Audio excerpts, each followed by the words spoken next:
Hello, class. Last week, you spent all week generating ideas for your small moment stories. So you thought about people, places, and events inside your heart. You thought about first times and last times.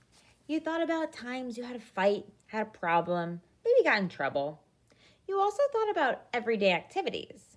So you have so many ideas in your notebook now. Today, we're going to choose one idea, and we're going to work on that idea all week. So it's got to be something we remember well and think we can add a lot of details to. So I'm going to flip through my notebook. I have my heart map. All right, I got my first day. So I wrote about graduating from high school. Honestly, though, that was about 10 years ago, so I don't remember it too well. I don't think that would be a good choice. So I'm going to take that one out of my pile. I also wrote about the first time I was walking into my classroom to meet my students.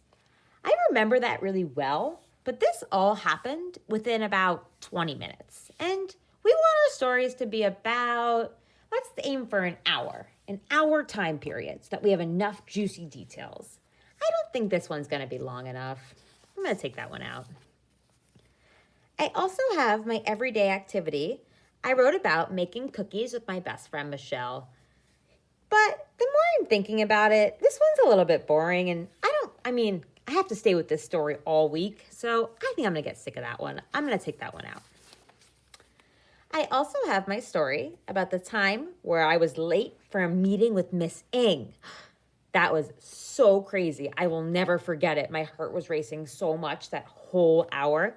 I think this would be a really awesome story for me to write because I remember it so well. I can add so many details.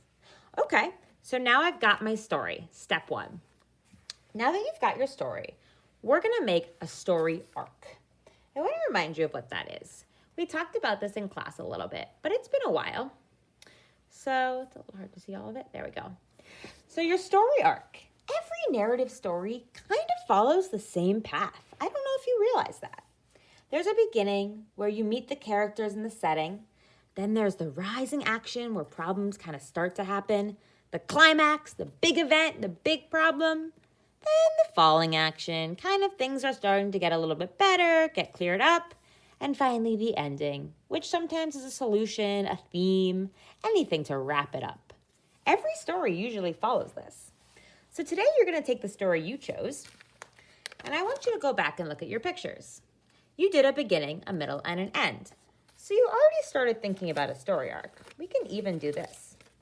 I can even do my beginning here. I can put my middle up here. And I can put my end down here.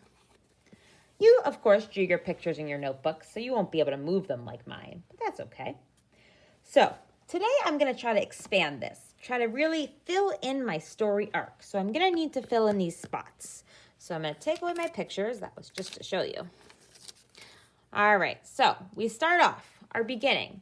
We meet the characters and the setting. So my characters were just me and the taxi driver, actually, because there were no one else in my story.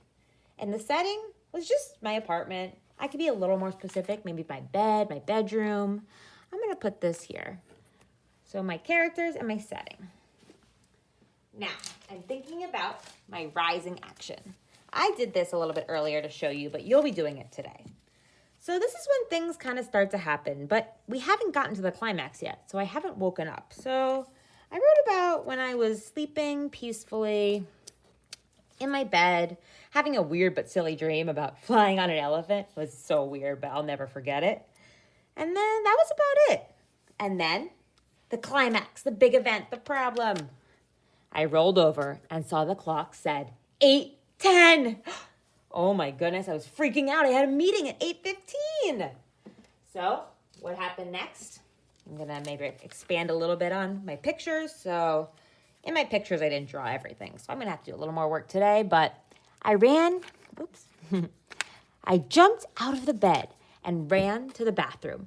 I quickly brushed my teeth. Then I went to my closet and put on the first thing I saw. It was 8:15.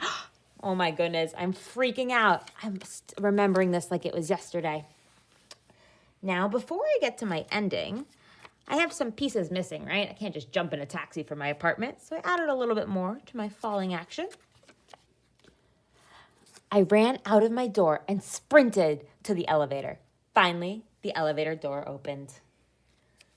All right, let me wrap it up. I can look back at my picture to remember how I have to wrap it up.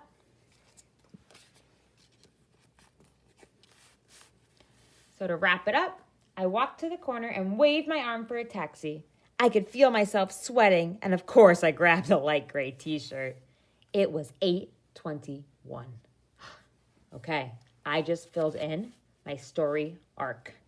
I have my beginning with my characters and my setting, my rising action, things are starting to happen, my climax on top, and then things get a little bit better. Finally, I hit the end of my story. So today, you will fill in a story arc. You don't need to use Post-its like I did. If you want to, that's fine. But what you can do is just like this. Let me show you. You can simply draw your little arc, and then you can fill in some boxes. So you can do some bullet points for your characters and your setting. Then we can do a box here. And you can jot in there. Then you can do a box up here or above it, and you can jot in there. Then you can get a box here. You can jot your falling action. Then jot your ending. So you can use it like this. You can use Post-its. We're just diving a little bit deeper into our story and thinking about all the different parts of a narrative story. Expanding a little bit, elaborating. So I'll post a picture of what I did, but you're going to go do this with your story. You're going to pick one story and then make a story arc. You can do it. Off you go.